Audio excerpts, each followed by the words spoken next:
everyone, I'm Erica from the blog Buttered Side Up, and today I'm going to share my top 10 must-have kitchen tools and appliances. These are tools that I find indispensable. They just make my life easier and they're worth every penny. Okay, let's dive right in. First of all, I have a tool called a Spoonula, or sometimes called a spoon spatula. The way that it's curved like this makes it really easy to scrape out nearly every little last bit in a jar. This works for a peanut butter jar, yogurt containers, pretty much anything you'll throw at it. And I also own a larger version. Basically, I can't live without these two. If you've never used a Spoonula before, I highly recommend picking one up. And I'll have some linked down below. Something that I purchased within the last year is a probe thermometer. So the one I got is from ThermoWorks, and you can stick it into your meat or your bread or whatever you're baking, and then you can set a timer for your target temperature. This way you don't have to be checking your meat again and again to make sure that it's done. This just saves me a lot of time and headache, and seriously, I wish I would have invested in one of these sooner. Apparently they're not quite as accurate as an instant read thermometer, but for my everyday cooking, it's totally fine for me. Up next, we have these kitchen tweezers.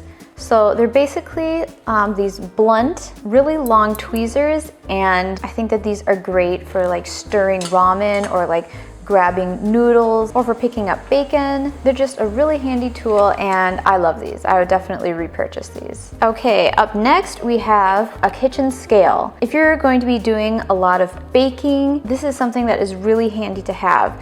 The most accurate way to measure ingredients actually is by weight most of the time, and definitely if you want to get into sourdough baking, I would highly recommend picking up a kitchen scale. I've had this one, I believe, for over 10 years. It's the perfect portion scale.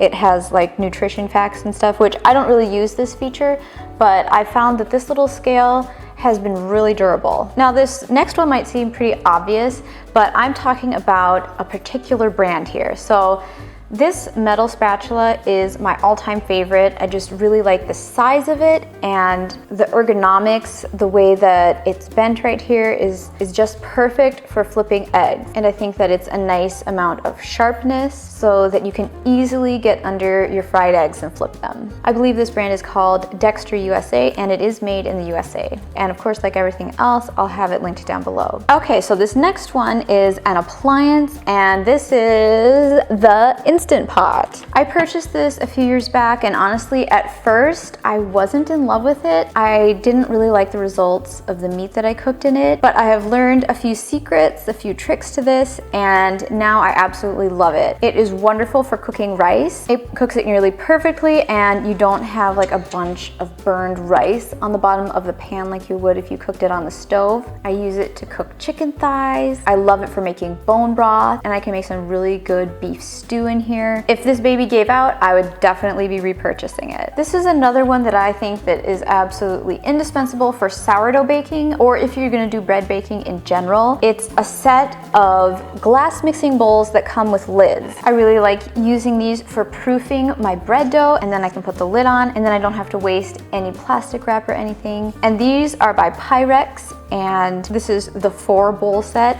This particular set may be difficult to find, but I'll link one that is really similar. Okay, next up I have the garlic twist. It is so handy if you're just wanting to quickly crush up a couple of cloves of garlic. So you just put your cloves in there, put the lid on, and you just twist it back and forth.